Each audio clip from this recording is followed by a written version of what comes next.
1절에서 우리 15절 말씀까지입니다. 오늘 말씀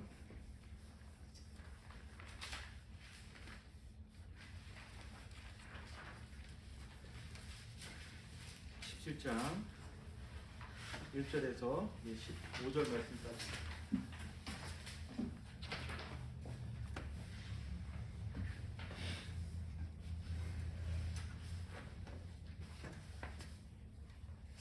제가 1절부터 봉독해 드립니다.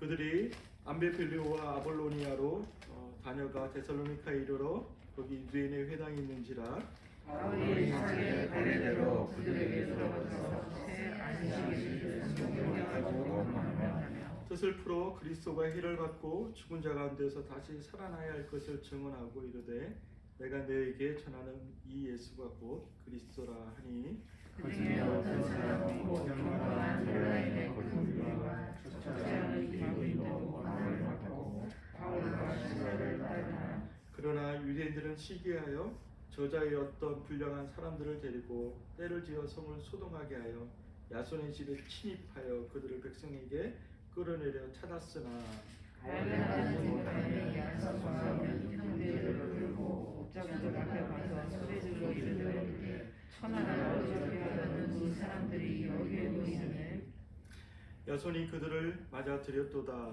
이 사람들이 다 가이사의 명을 거역하여 말하되 다른 인건 곧 예수라 하는 이가 있다 하더이다니 우리가 옥자적인 걸 듣고 소송하며 야손과 그 나머지 사람들에게 부서짐을 듣고 도와주니라. 기타가 죄송합니다. 제가 9절 읽습니다. 야손과 그 나머지 사람들에게 보석금을 받고 놓아주니라. 아멘. 형제들이고 바울과 실라를 배려하노니 그들이 이르러 유대인이 회당에서라. 베레아에 있는 사람들은 데살로니카에 있는 사람들보다 더 너그러워서 간절한 마음으로 말씀을 받고 이것이 그러한가 하여 날마다 성경을 상고함으로 그중에 믿는 사람이 많고 또 헬라의 그리스도와 남자가 좋지 않나. 데살로니카에 있는 유대인들은 바울이 하나님의 말씀을 베레아에서도 전하는 줄을 알고 거기도 가서 무리를 움직여 소동하게 하거늘 형제들이 곧 바울을 내보내어 바다까지 가게 하되 실라와 디모데는 아직 거기 머물더라. 바울을 인도하는 담교였습니다. 바울이 인도하는 사람들이 그를 데리고 아덴까지 이르러 그에게서 신라와 디모데를 자기 이로 속히 오게 하라는 명령을 받고 떠나니라. 이건 살아계신 하나님의 말씀입니다. 아멘. 우리 말씀의 제목 함께 읽어보겠습니다. 시작. 베레아의 사람들. 네, 오늘 말씀의 제목이 베레아에 있는 사람들이라는 제목으로 하나님의 말씀을 함께 보도록 하겠습니다. 우리 성도님 한 주 평안하셨습니까? 네. 다들 하나님 은혜 가운데 또 보호하신 가운데 한 주를 또 잘 살아내시고 또 오늘 주일 예배 나와서 그 좋으신 하나님 또 의지하고 바라보면서 찬양하고 기도하고 예배하는 우리의 모습이 참으로 복된 줄 믿습니다. 네, 오늘 예배를 통해서 또 말씀을 통해서 저와 우리 성도님 한 분 한 분에게 주시는 하나님의 그 말씀이 있는 줄 믿습니다. 우리가 말씀을 받을 때 어떠한 마음으로 어떠한 자세로 받느냐 참 중요한 것 같습니다.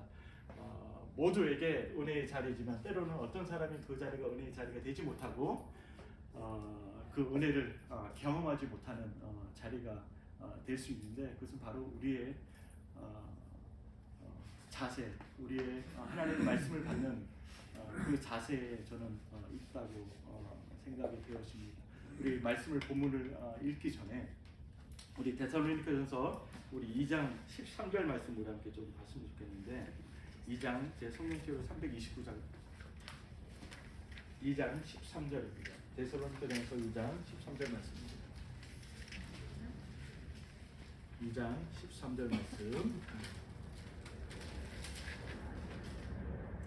우리 다 함께 읽어보겠습니다. 시작. 이러므로 우리가 하나님께 끊임없이 감사함은 너희가 우리에게 들은 바 하나님의 말씀을 받을 때에 사람의 말로 받지 아니하고 하나님의 말씀으로 받음이니 진실로 그러하도다. 이 말씀이 또한 너희 믿는 자 가운데서 역사하느니라. 이는 살아계신 하나님의 말씀입니다. 아멘. 오늘 설교하는 이 시간, 또 예배하는 이 시간, 하나님께 저를 통해서 하나님의 말씀이 선포되는 줄 믿습니다.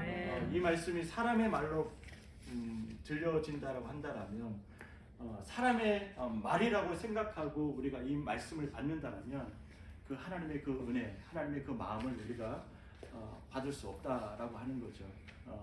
정말 바라기는 우리 열개 모든 성도님 한 분 한 분이 늘 하나님의 말씀 앞에서 인간의 말이 아니라 하나님의 말씀, 하나님의 그 마음을 우리가 마음을 열어서 받을 수 있기를 간절히 축복합니다.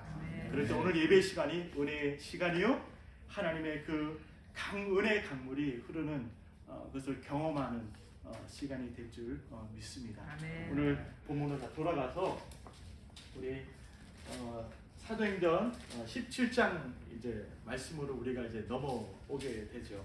우리 지난주 말씀을 우리 잠깐 좀 우리가 생각을 좀 한다면, 우리 지난주 우리 16장 말씀에서는 어떠했습니까? 바울과 실라가 본인들이 가고자 했던 소아시아 또 북아시아를 통해서 끊임없이 본인들이 계획했던 그 전도 여행을 시행하려고 했죠. 그런데 성령 하나님께서 그것을 막으셨습니다. 하나님께서 막으시고 하나님께서 강제로 어디로 보내셨습니까? 바로 유럽으로, 바로 드로아를 통해서 빌립보에 하나님께서 이르게 하셨습니다. 하나님의 뜻을 쫓아서 하나님의 인도하심을 따라서 빌립보에 갔더니 바울과 실라가 어떤 경험을 하게 되죠? 바로 그렇죠. 첫 번째 갔을 때 루디아를 만나게 되고, 또 루디아에게 복음을 전했을 때 첫 이제 유럽의 첫 교회가 이제 탄생하게 됩니다. 그 교회가 바로 루디아의 집에서 빌립보 교회 첫 교회가 이제 탄생하게 되고, 또 귀신 들린 여종을 고쳐줌으로 인해서 바울과 실라가 투옥되는 또 그 일을 또 맞이하게 되죠. 투옥됐을 때 그 현장에서 어떻게 됩니까? 바로 바울과 실라를 통해서 간수장이 또 복음을 깨닫게 되고, 복음을 받아들임으로 인해서 또 하나님의 그 구원의 역사를 또 온 가족들이 또 그 간수장 한 사람을 통해서 경험하는 그 일들이 일어났죠. 바로 이제 빌립보에서 그 사역을 이제 마무리하면서 지금 바울과 실라, 그리고 이제 사실은 여기 이제 말씀을 보면 알겠지만 4명이 이제 사실 동행하게 되죠. 유럽 이제 전도 여행을 할 때, 2차 전도 여행을 할 때 4명이 누구죠? 바울과 실라와 디모데와 누가가 사실은 4명이 사실 일행으로 이렇게 전도 요원으로 함께 이제 그 전도 여행을 가게 되는데, 빌립보에서 이제 오늘 이제 말씀 드디어 이들이 어디로 넘어오느냐? 오늘 17장 1절에 보면 이렇게 말씀하고 있죠. 그들이 암비볼리와 아볼로니아를 다녀가 그랬습니다. 그러니까 암비볼리와 아볼로니아를 거쳐서 이제 어디에 이르렀습니까? 데살로니카에 이르렀다라고 이제 말하고 있습니다. 이 바울과 실라가 전도 일행들이 처음부터 이제 가려고 했던 그 행선지는 바로 데살로니카였다라고 하는 거죠. 그러니까 그 데살로니카를 향해서 이들이 이제 발걸음을 이제 옮긴 거죠. 데살로니카 갔을 때 바울이 했던 그 행동을 이제 2절 말씀에 잘 이제 설명해주고 있습니다. 2절 말씀 어떻게 말씀하고 있습니까? 바울이 자기 관례대로 그들에게 들어가서 새 안식일에 성경을 가지고 강론하며 그랬거든요. 자, 이 말씀을 보면 바울이 가는 곳곳마다 이제 전도를 할 때 바울이 전도를 함에 있어서 바울이 가졌던 전략이 있습니다. 그 전략이 뭐냐면, 첫 번째 전략은 무엇부터 찾아서 갔어요? 바울은? 그렇지, 기도 쳤을 그 기도 쳤어가 어디죠? 바로 회당이었죠. 회당. 항상 바울은 항상 이제 어느 지역에 들어가면 제일 먼저 찾았던 게 뭐냐면 회당이었습니다. 회당을 항상 찾아서 회당에 들어가서 항상 바울이 하나님의 말씀을 풀어서 복음을 전했던 거죠. 왜 그렇겠습니까? 왜냐하면 지금 바울은 예전에 라피 출신이었지 않습니까?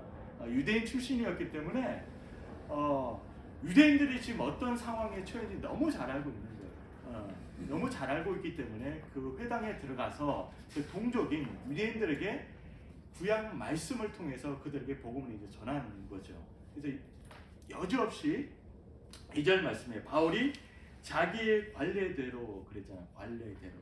이 말씀은 뭐냐면 예전에 했던 대로 습관대로라고 하는 거죠. 바울의 습관이 뭡니까? 가는 곳곳마다 복음을 전하는 것. 예수가 그리스도라는 그 사실을 전하는 게 바울의 습관이었습니다. 이때도 마찬가지. 회당에 들어가서 바울이 했던 것은 다름이 아닌 바로 복음을 전했다라고 하는 것입니다.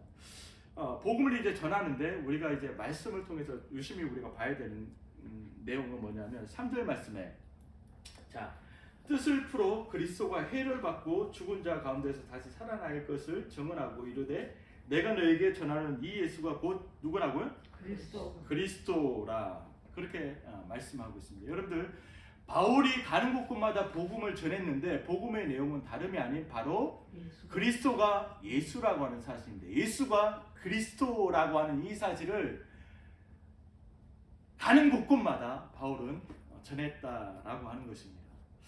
자, 이 당시에 바울이 회당에 들어가서 이제 말씀을 전했을 때 이 당시에 신약 성경이 당연히 없었겠죠.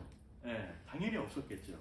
바울은 회당에 들어가서 말씀을 전했다라고 성경을 가지고 말씀을 강론이라고 하는 2절 말씀 강론이라고 하는 것은 이제 설교를 했다라고 하는 거죠. 설교를 했는데 바로 성경을 가지고 설교를 했다라고 이제 성경을 이제 말씀하고 있습니다. 이 성경이 뭐냐면 바로 구약 성경이죠. 구약 성경.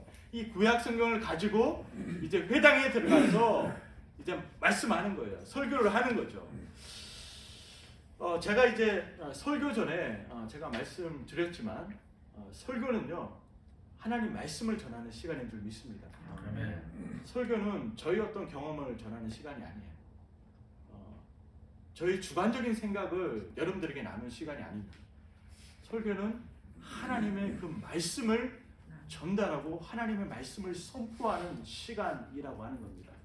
말씀 위에 다른 것을 전달하고 전하면 안 되는 거죠. 성경 말씀을 통해서 바울이 행했던 그 전도자의 모습을 우리에게 너무 잘 말씀해주고 있습니다. 우리 오늘날 교인들을 이렇게 보면 좀 이렇게 교회가 좀 이래도 되나 라는 생각이 들 정도로 교인들이 뭐에 익숙해 있냐면 재미에 익숙해 있습니다. 제가 이렇게 요즘 이제 흔히 말하는 뜨는 목사님들, 핫한 목사님들을 제가 이제 주위에서 말을 하니까 저도 들어가서 봐야 될 거 아닙니까? 그래서 한 번씩 이렇게 제가 봐요. 이렇게 들으면 재미는 있어요. 재미있고 시간 가는 줄 모르겠어요. 그런데 말씀이 안 남아요.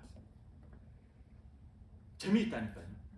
재미있고 정말 시간 가는 줄 모르겠는데 그냥 웃고 끝나요. 말씀은요, 말씀 그대로 설교자가 전달하고 선포하는 것, 이게 바로 하나님께서 설교자를 세우신 이유이고 목적이거든요. 근데 설교자가 회중들의 그 니즈를 자꾸 파악하고 이분들의 어떤 원하는 것을 자꾸 맞추려고 하다 보니까 타협하기 시작합니다. 그러다 보니까 이 설교보다 하나님의 이 말씀보다 재미가 우선되는 거예요. 이 교회 위기가 아닐 수 없는 거죠. 근데 많은 교인들이 거기에 너무 익숙해 버렸다라고 하는 거죠. 설교는 재미로 듣는 게 아닙니다. 제가 이 시간에 말씀드리지만 설교 듣는 이 시간은 재미로 설교를 듣기 위해서 우리가 이 자리에 앉아 있는 게 아니에요. 하나님의 말씀을 듣기 위해서 이 자리에 앉아 있는 줄 믿습니다. 그래서 데살로니가전서 3장 13절 말씀 우리가 읽었잖아요. 사람의 말이 아니라는 거예요. 하나님의 말씀을 듣기 위해서 내가 이 자리에 나왔습니다. 몸이 불편하지만 어렵지만 오늘 예배를 통해서 나에게 들려주신 그 하나님의 말씀이 있는 줄 내가 믿고 이 자리에 앉아 있습니다. 하나님, 오늘 목사님을 통해서 하나님의 그 말씀을 나에게 들려주십시오. 그 말씀이 나에게 쓴소리라 할지라도 하나님의 말씀인 줄 내가 믿고 그 말씀을 받겠습니다. 라고 우리가 그 말씀을 받을 때 바로 하나님의 말씀이 살아 꿈틀거리는 역사, 움직이는 역사를 우리가 경험할 수 있다라고 하는 거죠. 예. 교회에서 말씀 가운데 웃는 역사는 많은데 하나님 앞에 가슴을 치고 회개하고 통회하는 하나님, 그렇군요. 내가 다시 한번 마음을 다잡겠습니다. 이 길이 아니라 하나님께서 말씀하신 길이 이 길이군요. 예, 그 길을 따라서 하나님 순종하며 가겠습니다라고 하는 결단과 고백의 역사들이 예배 가운데 점점 약해지는 모습을 우리는 볼 수가 있지 않습니까? 우리 열린교회가 정말 하나님의 말씀 중심되는 교회, 하나님의 말씀이 풍성한 교회, 하나님의 말씀으로 움직여지는 교회가 될 수 있기를 간절히 축복합니다. 네, 그래서 사도 바울이 그렇게 하나님 말씀을 강론했어요. 설교했어요. 3절 말씀에 뜻을 풀어서 구약 성경에서 말씀하고 있는 이 메시아, 유대인들이 다 알고 있습니다. 그 메시아에 대해서, 그 내용, 그 메시아에 대해서 다 알고 있는 그 메시아가 바로 누구다라고요? 예수다 라고 하는 것을 풀어서 바울이 지금 유대인들에게 회당에서 말하고 있는 거예요. 이 회당에서, 데살로니가 회당에서 얼마 동안은요? 바로 3주 동안이나 3주 동안 계속해서 강조했던 그 선포된 말씀 뭐냐면, 구약에서 말씀하고 있는, 하나님 말씀하고 있는 이 메시아가 다른 사람이 아닌, 다른 어떤 것이 아닌 바로 우리를 위해서 십자가에 못 박혀 죽으시, 그분이 바로 메시아, 바로 그리스도다라고 하는 거예요. 그분이 죽으시고 바로 부활하셨다라고 하는 그 사실을 사도 바울이 유대인들 향해서 계속해서 말씀하고 있는 거예요. 이 말씀을 계속 말씀하고 있는, 이 말씀을 할 때, 이 복음을 전할 때 그 바로 예수님이 바로 구약에서 예언한 메시아인데, 그 메시아가 바로 우리의 죄를 사하실 수 있는 분이고, 그분이 우리를 사망에서 생명으로 옮겨줄 수 있는 분이기 때문에 그분은 십자가에 못 박혀 죽으시고 다시 사흘 만에 다시 부활하셨다 라고 하는 이 복음을 끊임없이 바울은 3일 동안 거침없이 회당에서 전했던 것입니다. 네. 전했을 때 그 복음을 받아들인 사람들의 반응이 나옵니다. 바로 4절 말씀이죠. 두 부류로 나눠집니다. 그 어떤 사람은 곧 경건한 헬라인의 큰 무리와 적지 않은 귀부인도 권함을 받고 바울과 실라를 따르나 그랬습니다. 그러니까 이 복음을 받은 데살로니카에 있는 많은 사람들이 예수를 믿게 되었다라고 하는 거죠. 근데 또 다른 부류의 사람들이 있어요. 5절 말씀입니다. 5절 말씀에 우리 첫 소절에 어떻게 말씀하고 있습니까? 유대인들이 시기하여. 네. 자, 그 복음을 받았는데 유대인들은 시기했다라고 성경은 기록하고 있습니다. 우리가 복음을 전했을 때 항상 이 두 부류로 항상 나눠져요. 우리가 현장에서도 마찬가지입니다. 복음을 우리가 전했을 때 항상 사람들의 반응은 두 가지 반응입니다. 정말 그 복음 앞에 나오는 사람이 있는 반면에 이 복음을 어떻게 합니까? 적대시하고 이 복음을 회피하고 이 복음 앞에 나오지 못하고 돌아서는 사람이 있거든요. 이 두 부류의 사람이 항상 복음 앞에서 나타나는 부류의 사람이라고 하는 것입니다. 이 유대인들이 시기해서 결국 그 바울의 그 일행들을 어떻게 했습니까? 어떻게 하려고 했습니까? 자, 불량배들을 저작거리에 가서, 시장에 가서 불량배들을 동원합니다. 깡패들을 동원해서 바로 이 바울과 바울 일행들을 이제 정말 다시는 복음을 전하지 못하게 하기 위해서 야손의 집에 이제 쳐들어가게 되죠. 야손의 집에 들어가서 이제 바울과 그 일행들을 끌어내려고 했는데 가보니까 바울과 실라와 그 일행들이 없는 거예요. 이미 제가 볼 때는 야손이 이미 그 내용을 알린 거예요. 그래서 이미 이제 그 집에서 빠져나가고 야손과 형제들이 있었다라고 성경은 말씀하고 있어요. 이 말씀 뭐냐? 믿음의 사람들이, 믿음의 형제들이 야손의 집에 있었는데 불량배들과 이 유대인들이, 시기한 유대인들이 바로 누구를 끌어냈습니까? 바로 야손과 예? 거기에 있는 형제들을 바로 끌어내서 읍장들 앞에 세운 겁니다. 세워서 그들이 그 야손과 형제들을 향해서 또 바울의 그 일행들을 향해서 했던 그 외침이 있어요. 그 외침이 뭐냐면 6절의 하반절 말씀입니다. 하반절 천하를 우리 그 말씀을 함께 읽어보겠습니다. 시작. 천하를 어지럽게 하던 이 사람들이 여기도 이름에 자 그들이 그렇게 그들을 봤다라고 하는 천하를 어지럽게 하는 사람들이라고 그들을 봤다라고 하는 거예요. 정말 복음을 가지고 있으면요, 정말 예수님을 믿고 예수님을 따라가는 자들은 늘 천하를 어지럽게 하는 사람들을 믿습니다. 아무도 아멘 안 하시네요. 이걸 아멘 하셔야 돼요. 왜 그러냐면 여러분들 잘 기억하셔야 돼요. 죄송합니다. 제가 지금 갑자기 허리가 지금 계속 통증이 있어가지고 제가 좀 뒤로 만지고 있는데 이 야손을 향해서 또 야손이 누구냐면 그 회당의 회당장이 야손이거든요. 회당장이 야손인데 복음을 전했을 때 이 회당장이 예수를 믿었다라고 하는 거예요. 회당장 야손이 예수를 믿고 그 회당에 있는 많은 유대인들이 예수를 믿었는데 그리고 그 형제들이 예수를 믿었는데 이 시기한 유대인들과 그 이제 반대편에 선 사람들이 그들을 향해서 평가했던 게 뭐냐면 천하를 어지럽게 하는 사람들이다라고 그렇게 고함을 치고 소리를 질렀다라고 하는 거죠. 읍장 앞에서. 자, 정말 우리가 정말 예수님을 따라갈 때, 예수님을 믿을 때, 예수님을 섬길 때 세상으로부터, 세상 사람들로부터 우리가 이 소리 들을 수 있어요. 이 소리 들을 수 있어요. 정말 저 사람 정말 예, 좀 어지럽게 하네요. 좀 집사님 가서 좀 어지럽게 하는 것 같은데, 네, 우리 아이들이 어지럽게 하는 것 같습니다.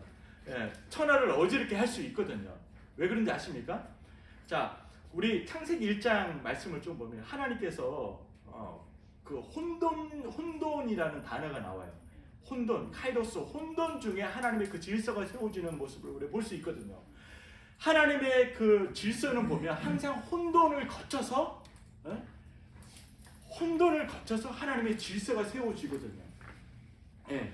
그러니까 쉽게 말씀드리면 우리 집에 용수 집사님 집에 유관의 집사님 집을 어지럽혀 놨어. 어지럽혀 놓으면 그 어지럽혀 놓은 그 모든 상황들이 이렇게 정돈되어지고 깔끔해지기 위해서는 다시 한번 뒤엎어야 되거든요. 그렇지 않아요? 맞습니다. 예, 그냥 확 다 뒤엎어야지만 정말 잘 정돈되어지고 깔끔해질 수 있거든요. 뭘 하기 위해서는. 자, 예를 들어, 자, 이 공간을 우리가 청소한다고 생각해 보십시다. 그러면 이 어지럽혀진 게 아니죠. 죄송합니다. 이 정돈되어진 이것이 더 깔끔하게 정돈되어지기 위해서는 어떻게 다 이것을 꺼내야 돼. 꺼내야 되면 어떻게 돼요? 어수선하고 더 어지럽혀지겠죠. 그런 과정을 거쳐서 어떻게 된다? 정말 질서가 세워진다라고 하는 거죠. 자, 이 개념에서 우리가 세상을 보는 거죠. 자, 세상 사람들이 우리를 향해 천지를 어지럽게 하는 사람이라고 얘기해요. 근데 그 과정 없이 하나님의 질서, 하나님의 그 복음이 바로 세워지지 않는다라고 하는 거예요. 이 말은 뭐냐면 정말 세상 사람들이 가지고 있는 그 가치와 그 기준을 우리가 늘 따라가면서 동의하면서 그 안에 정말 복음의 정말 강력한 역사는 절대 일어나지 않습니다. 네. 여러분들 아까 그 김훈 장로님 이런 말씀하셨죠. 희생 없이 무엇을 바라겠느냐. 장로님 그렇게 말씀하셨죠. 희생 없이 아까 그 뒤에 단어가 잘 기억 안 나는데 뭐라고 말씀하신 거예요? 희생 없이 장로님 혹시 좀 희생 없이 할 수 있는 건가요? 예, 맞습니다. 희생 없이 할 수 있는 게 없다라고 말씀하셨어요. 이 말 맞잖아요. 희생 없이 뭘 바라겠습니까? 맞잖아요. 그러니까 우리가 복음의 정말 일꾼이 되기 위해서, 정말 복음의 등대가 되기 위해서 정말 이런 어떤 혼란의 과정을 거치지 않고는 정말 하나님의 그 질서, 하나님의 그 복음이 우리 현장 가운데 바로 세워지지 않거든요. 이런 혼란의 이런 어떤 과정들을 우리가 버티면서 우리가 그 과정들을 거쳐가면서 그 후에 하나님의 그 질서가 세워진다라고 하는 것입니다. 그렇기 위해서는 우리가 이 땅을 살아가면서 어떻게 보면 세상 사람을 볼 때 저 사람은 역행하는 사람이야. 저 사람은 정말 정말 우리 이런 어떤 무리, 우리의 이런 조직을 좀 힘들게 하고 어지럽게 하는 사람이야 라는 소리를 우리 때로 들을 수도 있다라고 하는 거예요. 왜 그러냐면 나의 부족한 건 나의 잘못 때문에 그런 게 아니에요. 하나님의 말씀을 보여잡고 사는 사람, 예수님을 정말 닮고자 하는 그 사람의 삶을 통해서 그런 소리를 들을 수도 있다라고 하는 것입니다. 그렇다고 한다면 정말 우리는 세상으로부터 그 소리를 들어야 돼요. 왜 그러냐면 세상은 우리를 늘 어떻게 해요? 사랑하고 존중합니까? 아니면 미워합니까? 세상은 우리를 미워한다라고 예수님 우리가 말씀하셨어요. 왜 그러냐면 우리는 바로 빛을 소유한 자이기 때문에 그래요.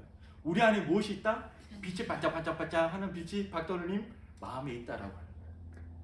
우리는 스스로 빛을 발할 수 있는 사람이 아니에요. 우리는 어둠입니다. 우리 존재 자체는 어둠이에요. 근데 우리 어둠에 뭐가 들어왔냐면 빛이 들어왔습니다. 그래서 우리가 빛을 경험했어요. 그러니까 우리가 빛을 소유하고 있기 때문에 세상은 우리를 미워합니다. 왜? 세상은 어둠이기 때문에 그렇습니다. 어둠은 빛을 미워하거든요. 빛을 싫어합니다. 그래서 요한복음 3장 말씀 우리 함께 좀 볼까요? 요한복음 3장 말씀에 어떻게 말씀하고 있습니까? 요한복음 3장 말씀을 우리 좀 봤습니다. 3장의 말씀. 요한복음 15장입니다. 죄송해요. 15장 18절에 19절 말씀. 18절에서 19절. 15장 18절 우리 19절 좀 읽어주시면 감사하겠습니다.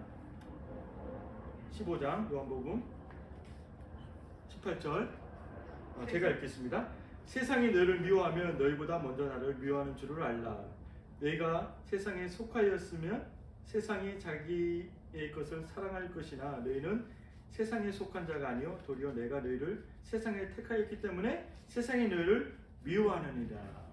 그렇게 말씀하고 있습니다. 그리고 요한일서 3장 13절 말씀. 요한일서 3장 13절 말씀입니다. 제 성경책으로 390장입니다. 3장 13절은 이렇게 말씀하고 있습니다. 형제들아 세상이 너희를 미워하여도 어떻게 하지 말라고요? 이상히 여기지 말라. 그렇게 말씀하고 있습니다. 성경은 우리에게 말씀하고 있어요. 세상이 너희를 미워해도 이상히 여기지 말라라고 말씀하고 있습니다. 세상이 너희를 미워하는 것은 당연한 것이다 라고 말씀하고 있어요. 왜? 우리가 바로 예수의 생명을 지닌 자이기 때문에 그 어둠은 그 빛을, 그 생명을 미워할 수밖에 없다라고 하는 것입니다.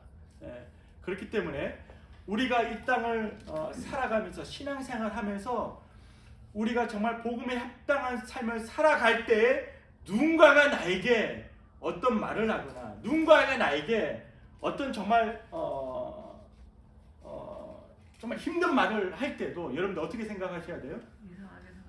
이상하게 생각하지 말라라고 하는 것입니다. 당연한 거예요. 당연한 거. 오히려 이것을 여러분들 기뻐하고 즐거워해야 되는 거예요. 그러니까 고난이 우리에게 즐거움이 될 수 있는. 왜냐하면 그 고난은 나의 고난이 아니에요. 저번에 수업일 때 말씀드린 거 누구의 고난이에요? 주님의 고난, 그리스도의 고난에 우리가 참여하는 자들이기 때문에 오히려 이 일들로 말미암아서 우리는 더욱더 하나님의 그 복음에 우리가 서 있다라고 하는 것을 우리가 보는 거죠. 보게 되는 거죠. 그래서 더 사실은 하나님 앞에 감사함으로 나가야 되는 조건이 될 수도 있다라고 하는 것입니다. 다시 우리 본문으로 돌아와서 사도행전 우리 17장 말씀으로 돌아와서 자 그들에게 이제 천하를 어지럽게 하는 사람이다라고 이제 얘기를 했죠. 얘기를 했는데 그 이유가 뭐냐? 7절 말씀에 소개하고 있습니다. 7절 말씀 그 내용이 뭐죠? 예수를 가이사의 명을 거역하고. 자 분명하게 지금 그 이유를 말하고 천하를 어지럽게 하는 자다라고 말하고 있는데 그 이유가 뭐냐? 천하를 어지럽게 하는 자인데 왜 천하를 어지럽게 하는 자냐? 그 이유를 7절에 말씀하고 있습니다. 자 사람들이 다 가이사의 명을 어떻게 한다고요? 거역하여 말하되 그렇습니다. 근데 거역한다라고 하는 그 핵심 이유가 뭐예요? 다른 임금 곧 예수라는 이가 있다 그랬습니다. 그러니까 로마의 통치하에 있는 모든 사람들은 왕은 누구밖에 없어요? 가이사밖에 없는 거예요. 로마 황제 이 사람만 이 사람만 왕이 되는 거예요. 왕이 되는데 지금 복음을 전하면서 바울이 복음을 전하면서 가이사가 왕이 아니라 누가 왕이다라고 지금 복음을 전하고 있어요? 예수님이 이 땅의 통치자요 예수님이 왕이다라고 지금 선포를 했거든요. 그러니까 이 설교를 들은 시기한 유대인들이 지금 그들을 향해서 천하를 어지럽게 한다라고 지금 말하고 있는 거예요. 그러면서 이들을 지금 공경에 지금 쳐넣으려고 지금 하고 있는 상황인 거죠. 이 상황에서 어떻게 합니까? 이 상황에서 결국은 이제 이들이 보석금을 내고 야손과 그 형제를 풀려나고 10절 말씀에 이런 상황에서 바울과 실라와 이 전도 일행들이 어디로 또 가죠? 이제 베레아. 이제 드디어 이제 데살로니카에서 베레아 이제 서남쪽으로 내려오죠. 그 지역으로 이제 바울과 실라와 이제 전도 일행들이 이제 이동을 하기 시작합니다. 이동을 하는데 결국 이제 바울의 전도를 보면 계속해서 쫓겨나서 계속 이동을 하기 시작합니다. 이동을 하는데 이분들이 갔던 곳이 바로 베레아예요. 베레아. 근데 언제 이분들이 이 데살로니카를 탈출했습니까? 떠나왔습니까? 10절 말씀에 밤에 그래. 밤에. 그러니까 야밤도주한 거죠. 밤에.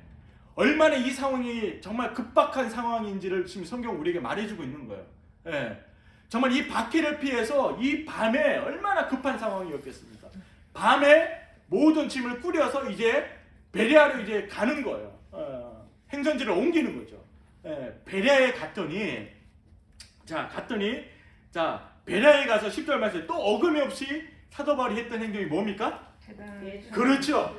어김없이 했던 게 뭐냐면 바로 유대인들의 회당을 찾아서 회당에 들어간 거죠. 다 똑같죠. 자, 바울의 전도 전략이 항상 똑같습니다. 가는 곳마다 바울은 회당을 찾았습니다.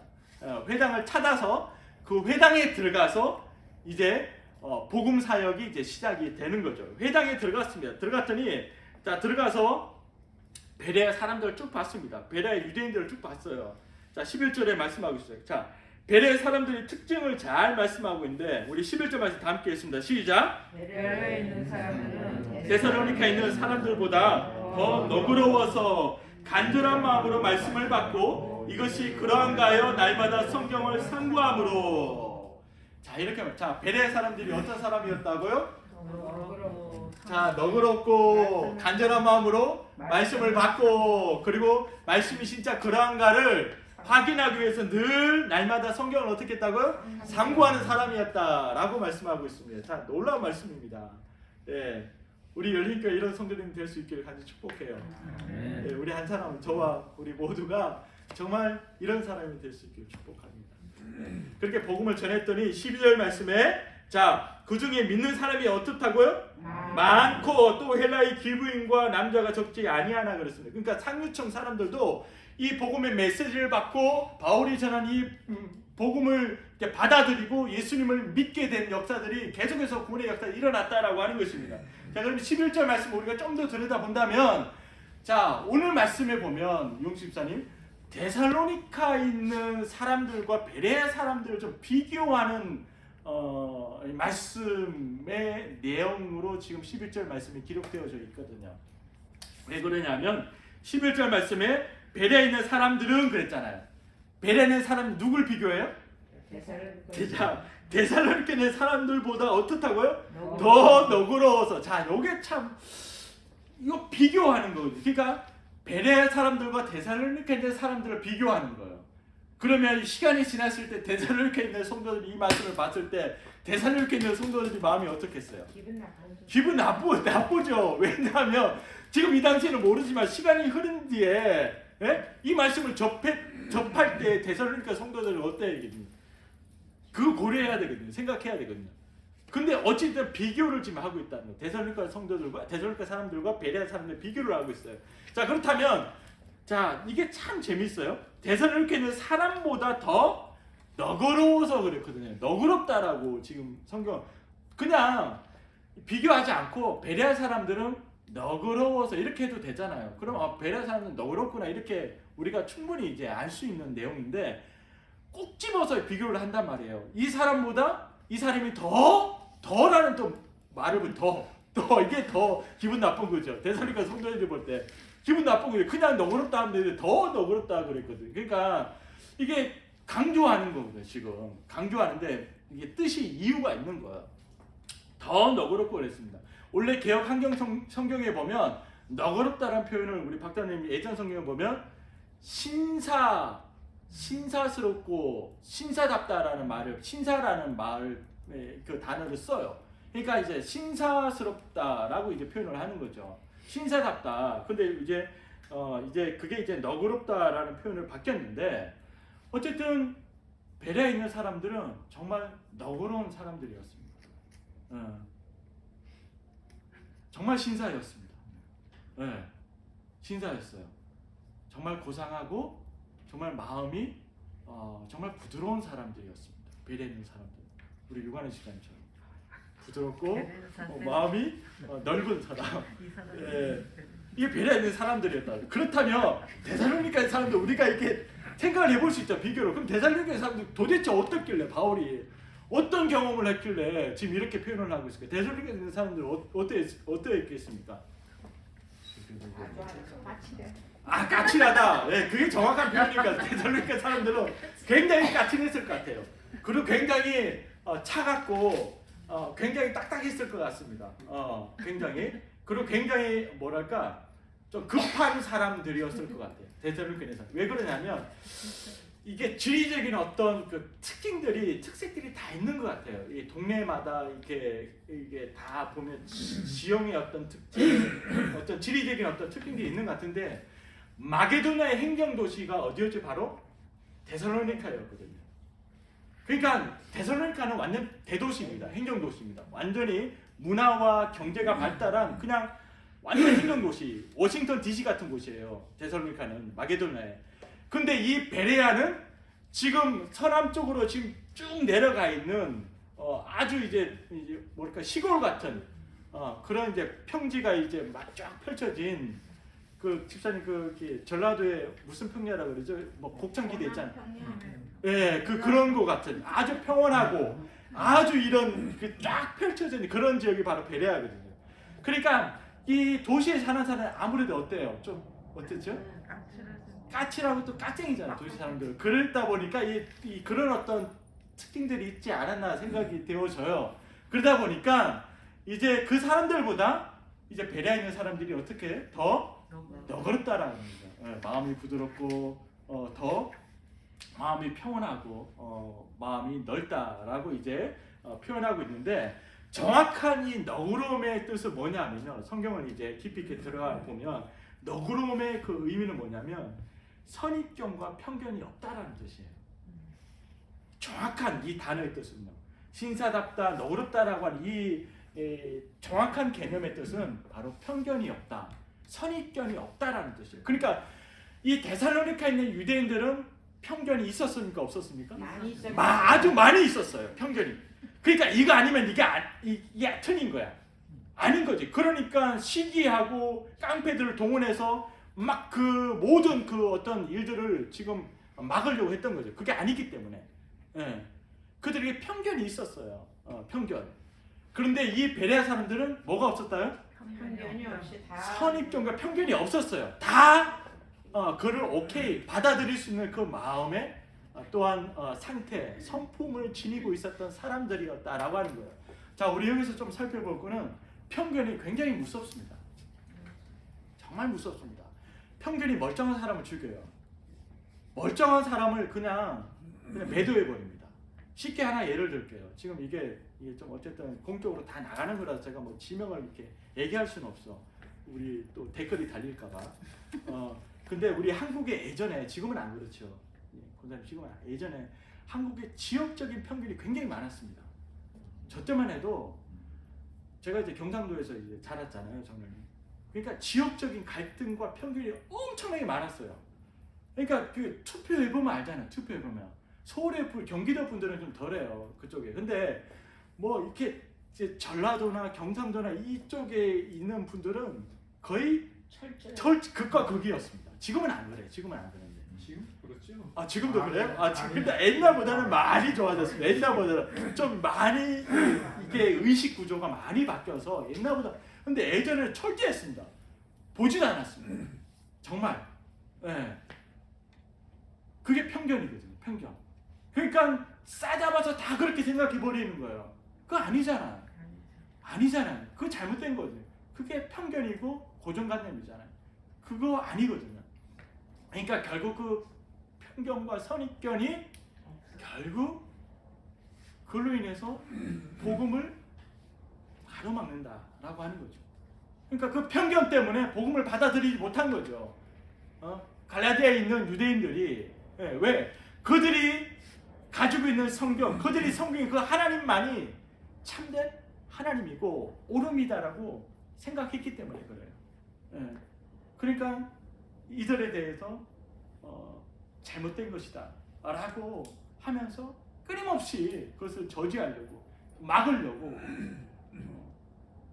했던 거죠. 그러니까 편견과 선입견이 없었다라고 하는 베레아 사람들은 그런 어떤 성품 속에서 그들이 가졌던 것은 뭐냐면 이 말씀을 전했을 때 말씀을 어떻게 해요? 간절한 마음으로 받았다라고 성경은 말씀하고 있어요.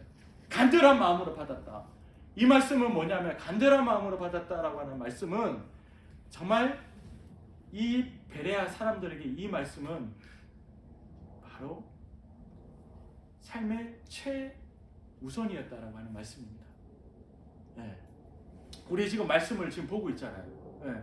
베레아 사람들에게 있어서는 삶의 최우선, 삶의 첫 출발이 뭐였냐면 바로 뭐였어요? 말씀이었어요. 이들에게는.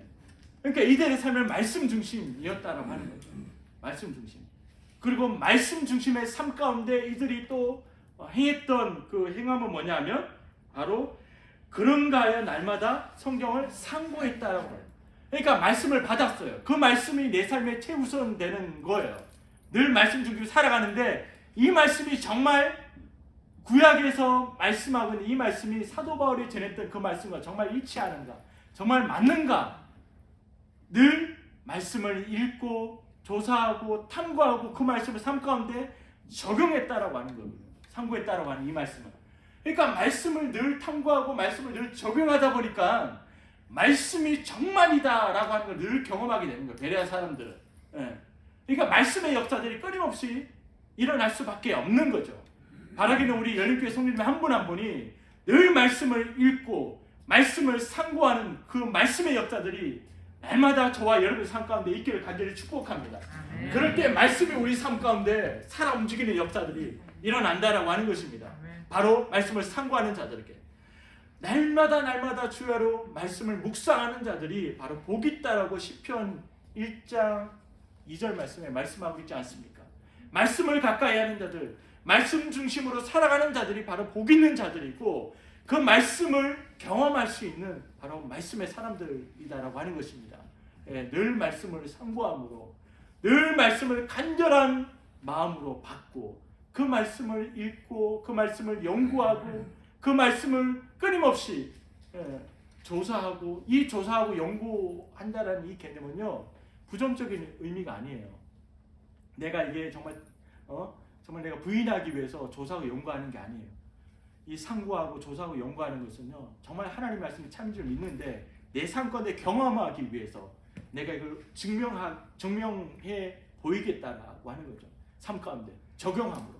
그러니까 이들은 베레아 사람들은 이 말씀을 통해서 하나님의 말씀이 참인지 살아계신 하나님 말씀이 정답인지 늘 삶 가운데 경험했다라고 하는 것입니다.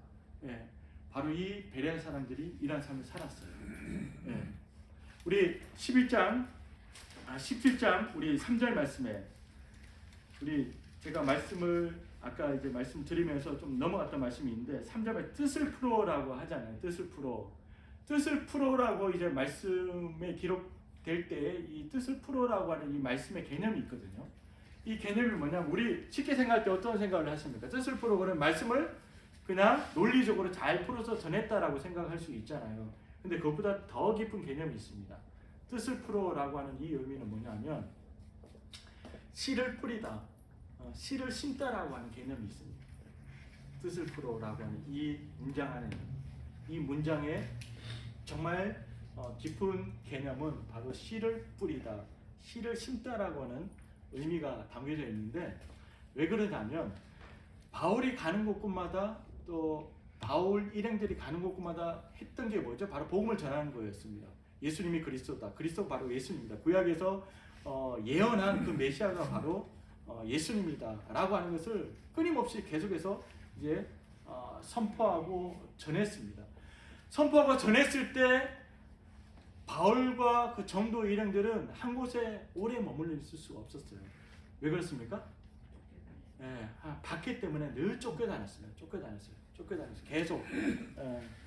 계속해서 끊임없이 바퀴가 일어나면 또 바퀴를 피해서 또 이동하고 그런 일들을 늘 반복했다라고 하는 것입니다. 그래서 뜻을 풀어라고 이 말은 씨를 뿌리다, 씨를 심다라고 하는 개념인데, 바울과 실라가 그들은 몸은 이동하지만 남게 되는 게 있어요. 뭐가 남죠? 맞습니다. 복음이 남습니다. 네, 복음이 남는 거예요. 이들은 바퀴를 피해서 쫓겨나고 늘 쫓겨나지만 항상 그들이 뿌렸던 그 복음의 씨앗은 그 현장에 그곳에 늘 남아있다라고 하는 거예요. 그 씨앗이 뿌려졌을 때 그 씨앗에 대한 열매를 보기 위해서는 뭐가 필요해요? 절대적으로 시간이 필요합니다. 시간이 필요해요. 그렇기 때문에 이 뿌린 자들은 그 열매를 못 볼 수도 있어요. 못 볼 수도 있습니다. 그 바퀴를 인해서 계속 쫓겨나기 때문에. 그런데 그 씨앗이 뿌려졌을 때 그 씨앗이 살아있다라고 한다면 뭘 맺게 돼요? 반드시 열매를 맺게 되어 있습니다. 반드시 살아있는 한 그 씨앗이. 복음이 떨어졌을 때, 복음의 씨앗이 떨어졌을 때 그 복음으로 말미암아 시간이 지났을 때 예수님을 믿게 되고 구원을 경험하게 되는 그 열매를 보게 된다는 거예요. 그 사람을 통해서 또 그 지역에 교회가 세워지게 되고, 복음을 통해서 그 지역이 또 변화되고 새로워지는 역사들이 끊임없이 일어나는 역사들을 우리는 볼 수가 있지 않습니까? 그렇기 때문에 중요한 포인트입니다. 능력은 어디 있냐면 바로 복음 자체의 능력이 있는 거예요. 예, 전하는 자의 능력이 있지 않습니다. 예, 그래서 사도 바울은 뜻을 풀어, 끊임없이 뜻을 풀어 씨앗을 계속 심고 뿌리는 겁니다. 계속 가는 곳마다 어떤 씨앗, 예수가 그리스도라는 이 복음, 이 생명의 이 말씀을 끊임없이 뿌리는 거예요. 계속 뿌리는 거예요. 계속 뿌리니까 시간이 지나면 지날수록 이 복음이 계속 싹이 나고 열매가 열리고 변화가 일어나고 그 지역이 회복되고 그 지역이 바뀌어지고 놀라운 복음의 역사들이 일어나게 됩니다. 그럼 바로 복음 자체에, 하나님 말씀 자체에 뭐가 있다? 능력이 있기 때문에 그렇습니다. 네. 능력이 있기 때문에 그래요. 바울에게 절대 능력이 있는 게 절대로 아니다라고 하는 것입니다. 그래서 성경은 말씀하고 있어요. 고린도전서 3장 6절 7절 말씀, 우리 말씀을 함께 좀 볼게요. 고린도전서 3장 6절 7절 말씀.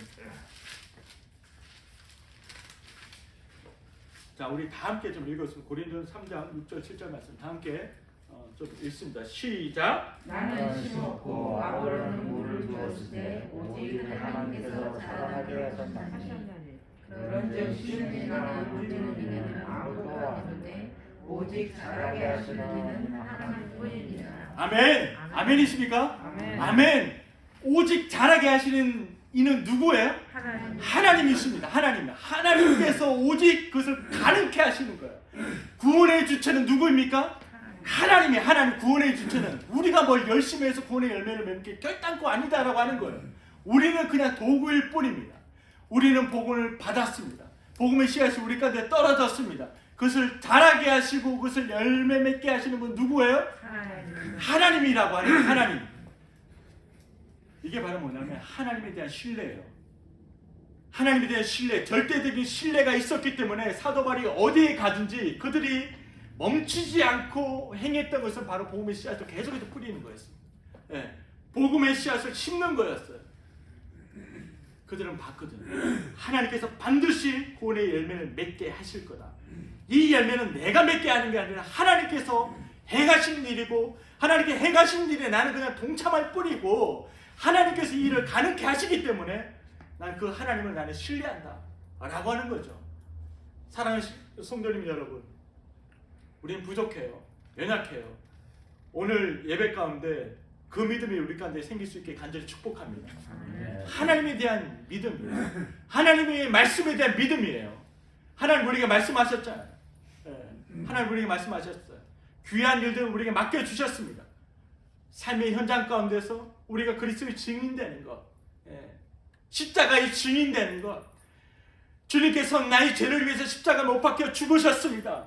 예수 그리스도를 믿을 때 그 죄사함 받고 우리에게 사망에서 생명으로 옮겨지는 그 은혜가 임합니다 라고 하는 그 사실을 우리가 경험했잖아요. 그것을 우리가 누리고 있는 사람들이잖아요. 그 복음을 우리가 뿌렸을 때, 그 복음의 씨앗을 우리가 심었을 때 그 복음에 대한 구원의 열매 맺게 하신 분은 누구다? 하나님이십니다. 하나님. 그 하나님을 신뢰하십시오. 그 하나님을 의지하십시오. 그 하나님 믿고 계속해서 씨앗을 뿌려보십시오.